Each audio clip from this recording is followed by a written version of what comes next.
Voilà, bonsoir Henri. A priori, l'exercice que nous allons entamer tous les deux, alors qu'on habite à 50 mètres l'un de l'autre, mais C'est assez drôle, c'est la première. Bon, oui, ouais, voilà. oui. La situation sanitaire, pour reprendre l'expression à la mode, nous y oblige.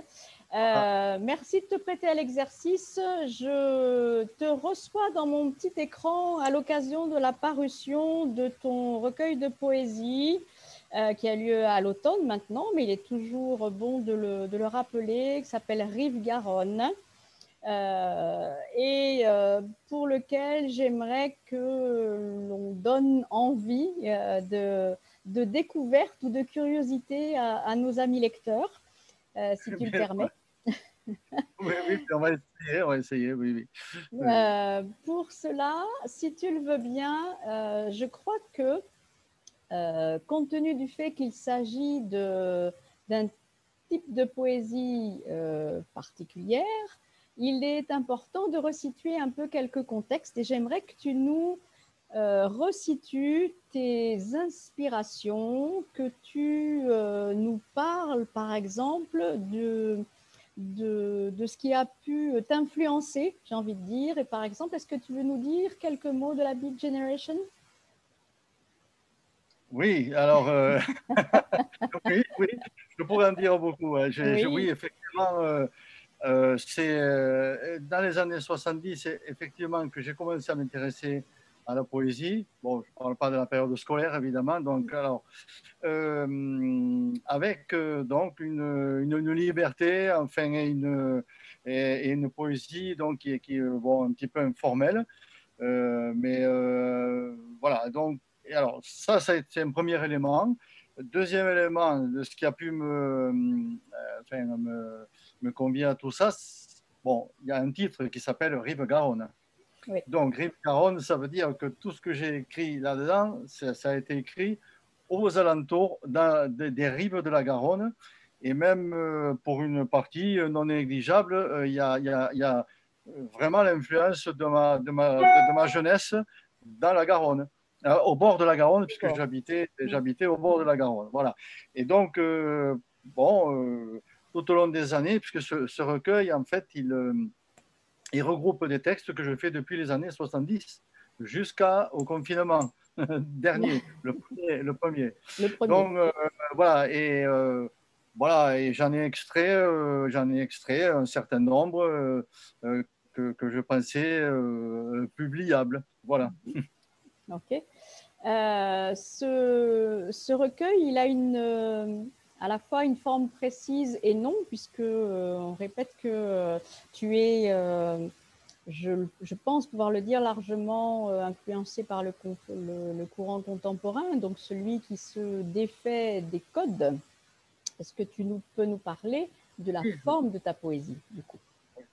Alors dans ce recueil, il y a des textes qui sont en prose, carrément, fait de la poésie de prose que j'aime beaucoup d'ailleurs. Et depuis d'ailleurs, bon, il y a des gens qui ont préféré d'ailleurs enfin, ce courant plutôt qu'un courant plus abstrait, disons. Alors, enfin, il y a je pense qu'il y a des textes, enfin, c'est même sûr, qui sont limpides, on va dire, et de prose, et, euh, et puis d'autres qui sont un peu plus, voilà, un peu plus abstraits, mais sans aller jusqu'à l'écriture très minimaliste qu'on trouve parfois en poésie. A son, voilà, qui existe, mais qui n'est pas vraiment présent dans mes textes. Quoi. Mhm.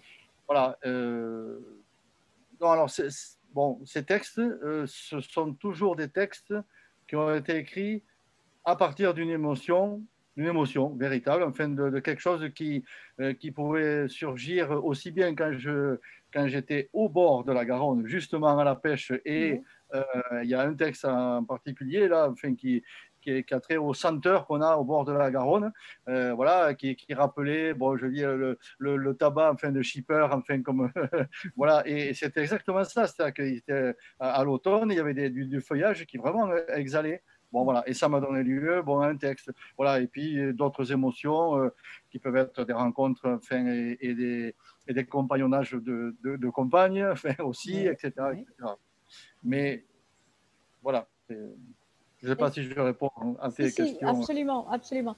J'aimerais, puisque tu parles d'inspiration, d'émotion, ramener un peu, ou rapprocher, je devrais dire, la poésie que tu aimes, que tu affectes et que tu affectionnes et la musique d'impro. Est-ce que tu lirais les deux? Alors, je peux lier les deux, oui, enfin, il y a un lien entre les deux dans un sens bon, de liberté. Enfin, bon, là, pour la musique improvisée, je pourrais en parler, tu le sais, pendant Oui, des heures, mais bon, en gros, la musique improvisée, dite improvisation libre, ça veut dire que c'est la rencontre de musiciens qui jouent sans préméditation, sans partition, donc, etc. Et c'est le seul moment et les seuls sons qui sont émis par les autres ou intention, etc., qui compte. C'est une musique qui est en train de se faire constamment d'elle-même. Bon. La poésie, elle peut se rattacher à ça, sauf que mes textes, quand même, il y en a que j'ai bien polis, c'est-à-dire que je les ai écrits, mais je les ai remis à l'ouvrage pour en sortir ce que je pensais être le définitif. mm, Et il y a une petite différence entre les deux. La oui, musique improvisée, on l'a fait, puis bon, voilà, elle est des fois enregistrée ou pas. Tandis que là, bon, évidemment, les émotions de départ, elles sont improvisées. Alors, quand c'est ça, je bouillonne. Hein. mhm, Quand j'ai une idée, je bouillonne et je prends une feuille et je marque donc les idées principales de ce qui m'émeut, enfin l'émotion. Et après, je travaille le texte, évidemment. Et certains textes, il y en a un, le plus ancien, en fait, qui a été fait en 1970. Bon, je l'ai retravaillé au dernier confinement, au premier confinement, oui, quoi. Voilà, donc enfin, l'ossature était là, mais j'ai fait quelques retouches. Voilà. ok. Voilà. Ok. Et est-ce que tu as écrit en envisageant au moins sur certains textes l'idée de ce qu'on appelle performance, du coup? Est-ce qu'il y avait Oui, une musique qui résonnait, par exemple? Est-ce qu'il y avait oui, oui.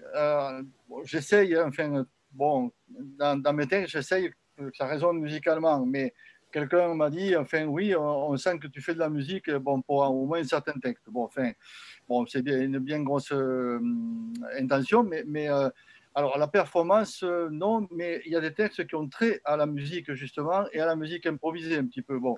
Mais euh, je ne peux pas prétendre à ce que ce soit vraiment une performance, quoi. Enfin, voilà, performance, ça voudrait dire que, et ça existe que très très peu, les Oui. gens qui peuvent improviser des textes comme ça, avec des musiciens ou pas, ça existe, hein, bon, mais c'est très rare quand même, parce que c'est, bon, improviser des phrases, des mots et qui ont un sens en plus, quoi. Enfin, c'est pas si évident que ça.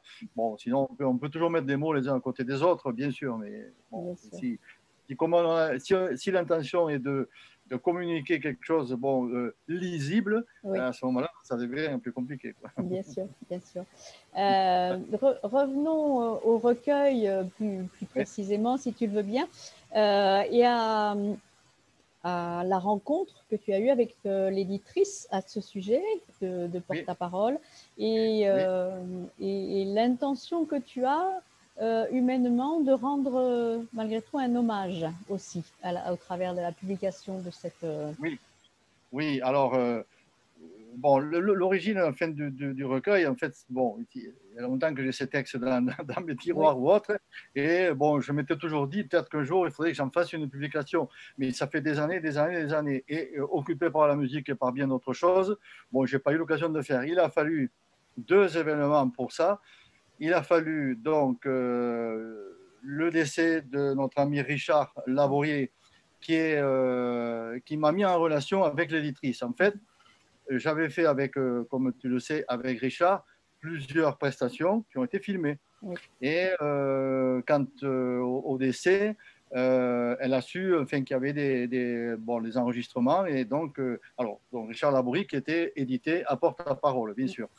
Donc, elle m'a appelé et on a discuté. Je lui ai envoyé des vidéos. Donc, voilà. Et puis, entre-temps, je dis, ben, moi aussi, bon, ben, je commets quelques textes. Bon, enfin, comme ça, un peu léger, je commets quelques textes. Alors, elle me dit, bah oui, bon, tu écris. Alors, je dis oui, ben, voyons, envoie-moi quelques textes. Alors, j'ai envoyé quelques textes. Elle me répond, ben écoute, c'est pas mal. Enfin, est-ce que tu en as beaucoup? Eh ben, oui, je dis, j'en ai.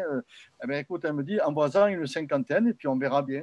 Donc, je lui ai envoyé. Voilà, la genèse de ça, c'était en fait bon, l'événement finalement de la disparition de Richard et du confinement. Parce que ça s'est passé pendant le premier confinement où elle m'a fait travailler parce que Voilà. à partir des textes, elle m'a fait travailler les textes. Alors c'était quelque chose de très nouveau et très intéressant pour moi d'avoir quelqu'un qui sans évidemment détruire la substance, bon, sinon c'est pas la peine, mais m'a fait travailler certaines choses, mise en forme, etc., ou des incompréhensions. Et pour ça, elle m'a dit, un jour, elle m'a dit, voilà, tu vas me lire tous tes textes. Alors, ça a été un travail de toute une journée, plusieurs journées, très pénible pour moi, enfin, parce que je n'ai pas l'habitude de lire, je sais, et mes textes encore moins, peut-être. Et donc, j'ai lu mes textes. Et elle m'a dit, tu vas te rendre compte toi-même, en lisant les textes, de ce qui ne va pas. Et effectivement, quand j'ai lu mes textes, j'ai vu qu'il y avait des choses qui étaient soit incompréhensibles, soit pas des tournures pas comment parfaites, enfin bon, voilà, donc elle m'a fait travailler là-dessus et les fautes d'orthographe aussi, bien sûr que... Ça c'est normal. Ça c'est normal.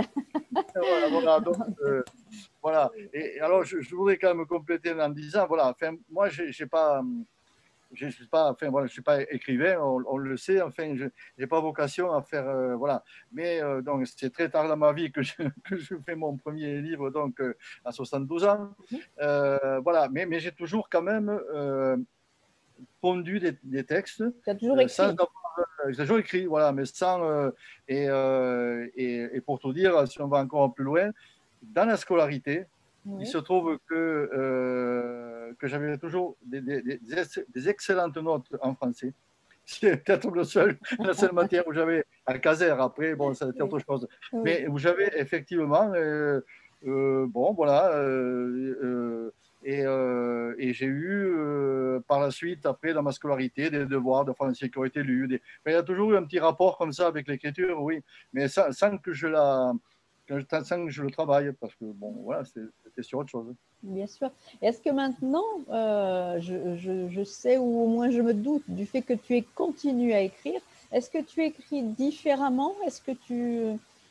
Ou est-ce que toujours tu laisses tu laisses bouillonner, comme tu dis, et ensuite on verra bien si tu rencontres un autre éditeur? Ouais, non, je laisse courir et justement, encore là, ces jours-ci, j'ai fait un texte là sur qui est un texte donc, que j'ai fait déjà lire à une amie qui a été ma première amourette.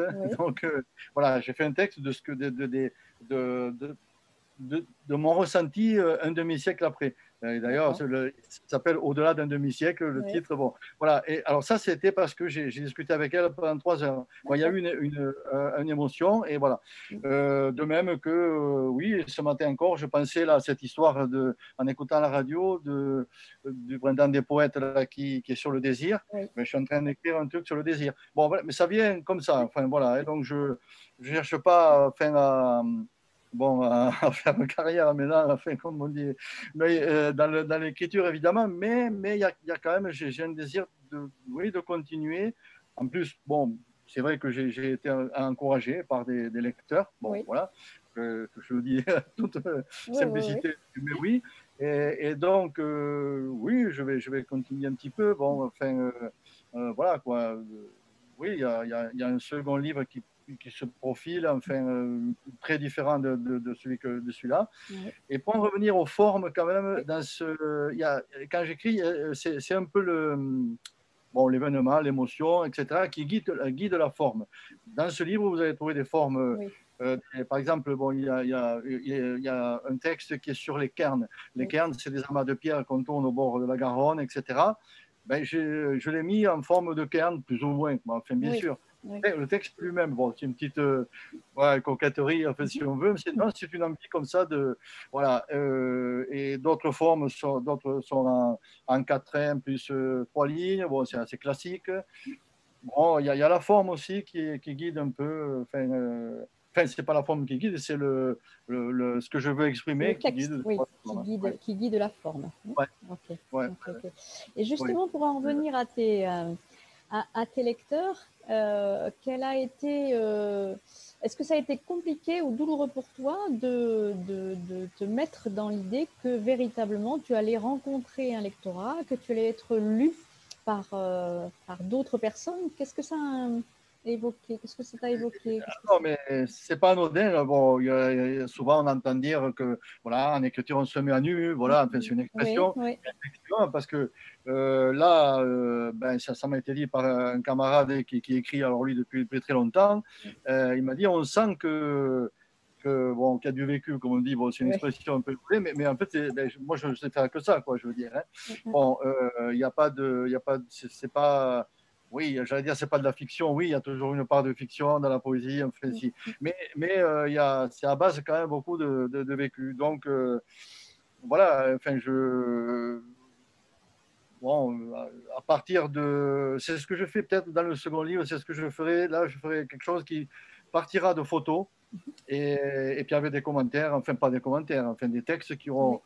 Quand on appuie sur là, c'est un peu différent parce que là, on a un support. Alors, bon, c'est. Voilà, et puis ça va gratter plus dans l'imaginaire, on va dire. Hein. Voilà, on part davantage dans l'imaginaire. Effectivement, c'est ce que je voulais arriver à te faire dire. On ne parle pas d'écriture biographique, mais c'est quand même extrêmement personnellement inspiré dans la mesure où ce sont des émotions. Bien sûr, bien sûr. C'est tout part de là, des premiers. Alors, ils ne sont pas forcément dans l'ordre, hein, enfin, dans le livre. Donc, pas de chronologie. De chronologie. Mais bon, voilà, on voit bien les. Enfin, moi qui les connais, je ne les ai pas datés parce que, bon, c'était. Et puis, l'éditrice bon, a eu quand même son mot à dire bon, pour la présentation, effectivement, c'est normal. Et donc, elle pensait, elle, que, bon, on s'est mis d'accord sur un ordre comme ça des textes. Voilà, bon, donc. Mais j'en reviens à ça, c'est chaque fois vraiment enfin, quelque chose qui. Je ne sais pas comment exprimer ça. Oui, on peut dire, bon, c'est de l'émotion, etc. Mais c'est vraiment. Je cherche, c'est plus fort que ça, c'est une espèce de déclic, enfin, qui est d'urgence, quoi. Alors, j'entends des auteurs, d'autres, vraiment des auteurs, quoi, dire c'est de la fulgurance, enfin, ceci et cela. Eh bien, c'est ça quand même. N'ayons pas peur des mots, j'ai envie de dire. On parle de poésie, n'ayons pas peur des mots. Effectivement, ça ressemble davantage à des fulgurances au vu de ce que tu nous dis. Ouais, c'est ça. Et voilà, enfin, donc. Est-ce que les auteurs parlent beaucoup de l'écriture solitaire? Est-ce que tu as besoin d'être seul? Est-ce que ces fulgurances sont véritablement tes introspections? Oui, c'est à chaque fois que ça a été le cas. Alors, c'est vrai que j'ai eu plusieurs périodes dans ma vie, comme tout le monde, etc. C'est vrai qu'il y a des périodes où j'ai beaucoup plus écrit qu'à d'autres. Enfin, alors ça aussi, il y a des fulgurances, mais il y a aussi des périodes. C'est-à-dire, il y a des périodes vraiment. Alors, c'était des périodes quand je lisais beaucoup aussi de poésie. Alors, évidemment, on est dans une influence, quoi. Enfin, on a dans une... ça a commencé, oui, comme on disait tout à l'heure, par la poésie de la Beat Génération, mais bon, j'ai gratté beaucoup d'autres influences, bon, oui, qui allaient de la poésie, disons, sauf évidemment la poésie classique, vraiment classique, que j'ai pas abordée encore, que dernièrement j'ai regardé autour de Rimbaud, parce que quand même, bon, enfin, quand même, quoi. Et c'est quand même une source, quoi. Enfin, voilà. Mais sinon, bon, bon j'ai brassé pas mal je me suis intéressé à pas mal de poètes, oui, qui sans doute, quelque part, ont tous eu, bon, voilà, comme on dit, une espèce d'influence ou voilà, enfin. Alors, pourquoi cette envie d'écrire? Bon, je me fais la. Vas-y. La question. Bon, après, ça, c'est quand même. Enfin, c'est un petit peu drôle, enfin, parce que bon, voilà, autour de moi, j'ai beaucoup de gens que je connais, etc., enfin, qui ont aussi des richesses de vie, des autres, et on est très peu finalement à vouloir écrire. et à montrer, comme tu disais tout à l'heure, parce que montrer les textes, c'est, on sait qu'il va y avoir un jugement. Puis en plus, là, il y en a je ne sais plus, 37, 40. On est jugé sur un ensemble de choses, quoi. Enfin, bon, mettre un texte sur Facebook ou autre, c'est une chose. Oui. Enfin, faire un recueil comme ça, voilà, on se soumet, quoi. Et bon, par chance, enfin, disons que oui, j'ai plutôt de bons, Oui, c'est bien accueilli. C'est bien je accueilli. sais bien accueilli, donc voilà. Alors, et, et donc, alors, pour parler aussi de ce livre, enfin voilà, il y a donc il y a des souvenirs d'enfance, vraiment, quoi. Du vécu absolu, enfin, au bord de la Garonne, et puis donc on parle de Caser, enfin il y a en entrefilet, il y a Caser, il y a le Caser d'autrefois, mais qui n'est pas un Caser nostalgique pour moi. Oui. C'est-à-dire que j'exprime ça dans certains textes où je vous dis, bon voilà, il y a eu telle et telle chose, enfin bon, évidemment écrit d'une certaine façon, avec un petit peu quelques images que j'espère poétiques. Oui. Et je le relis toujours avec l'aujourd'hui, parce que c'est, comment dirais-je, enfin, tous ces souvenirs-là, enfin, ils sont aussi présents que ce que j'ai fait hier, quoi. Enfin, Oui. voilà. Et ça a autant d'importance, bon, l'avant que l'aujourd'hui. Voilà. C'est un peu ce qui se trouve, ce que j'ai essayé aussi bon, d'exprimer dans certains des textes aussi. Oui, Il n'y a oui. pas de nostalgie. Voilà. Oui, c'est ça. Ça fait davantage l'effet d'un chemin. Hein, Voilà. Ouais. on traverse les époques, effectivement, mais pas plus, de façon plus nostalgique que ça. Non, et les plus anciens, ou pas, enfin, ceux qui connaissent vraiment Casia, plutôt auront des mots que, voilà, des trucs qu'on n'emploie plus. Enfin, aussi, voilà, bon, le quartier du Broquet, oui, encore, il existe, etc., mais c'est devenu le Petit Nice, Oui, etc. oui, oui. Bon, quand je parle des Cantois, qui c'est qui seraient les Cantois, ça vient de l'Occitan, quoi. Donc, voilà, c'est des espèces de coins, enfin, etc. Voilà, bon, parce que c'est vrai que à l'époque où donc j'avais 7 8 ans, etc., il y avait beaucoup de gens qui parlaient encore occitan en Caser, Oui. bien sûr. Hein, donc on entendait ça. Et donc sont restés des mots. Enfin, voilà, quoi. Et puis cet amour de la Garonne, enfin, c'est quelque chose. J'étais au bord de la Garonne quand je suis arrivé à Caser à 5 ans. Et vraiment, enfin, ça ne m'a pas quitté, quoi. Et j'étais encore cet après-midi. Voilà. Oui, je pense Voilà. qu'effectivement, si on doit prévenir, entre guillemets, d'une attente de tes lecteurs, c'est absolument pas un livre de l'histoire de Caser, c'est vraiment Non. relié à la Garonne comme son titre l'indique.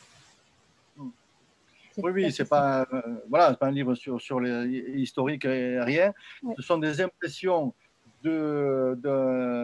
alors, pour partie, parce qu'il y a des textes qui sont complètement autres. Par exemple, bon, j'ai un ami peintre, je lui ai fait un texte, bon, dans Walking, là, bon, Ouais. c'est parce que j'ai été émerveillé par son travail. Bon, il y a des textes qui sont comme ça, un peu autres, quoi. Mais ils ont été conçus au bord de la Garonne. C'est pour Ouais. ça, Rive-Garonne, c'est quand même rive au sens très large, quoi. C'est Voilà. tout à fait ça. C'est tout à fait ça. Si je, pour conclure, si tu le veux bien, j'aimerais revenir à quelque chose d'un peu plus littéraire au sens large du terme.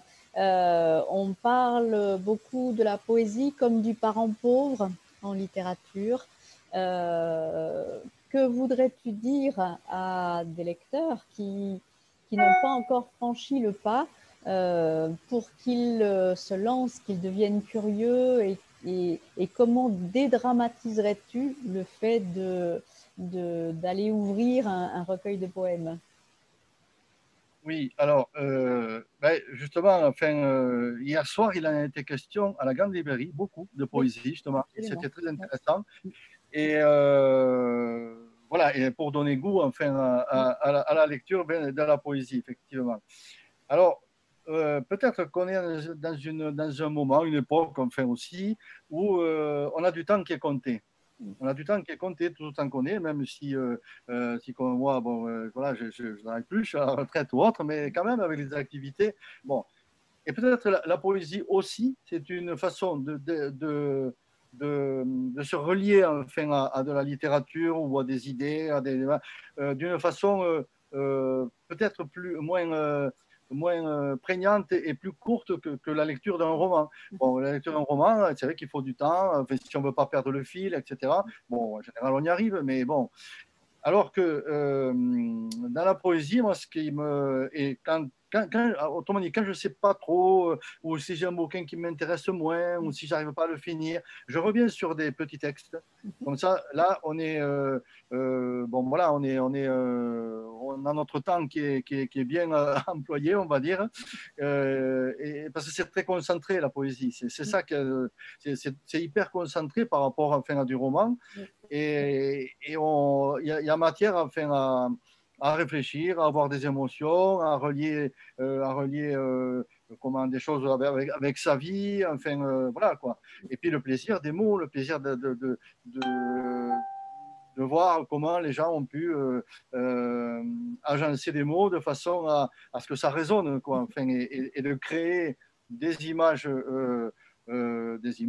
carrément, des images de la Garonne ou autre, mais aussi des images beaucoup plus mentales ou psychologiques, quoi. Et ça, et puis la sensibilité qui va avec, enfin, aussi, quoi. Bien. Eh bien, merci beaucoup, Henri. Je suis ravie Ben, d'avoir eu cette conversation avec toi. avec, J'espère qu'elle sera entendue.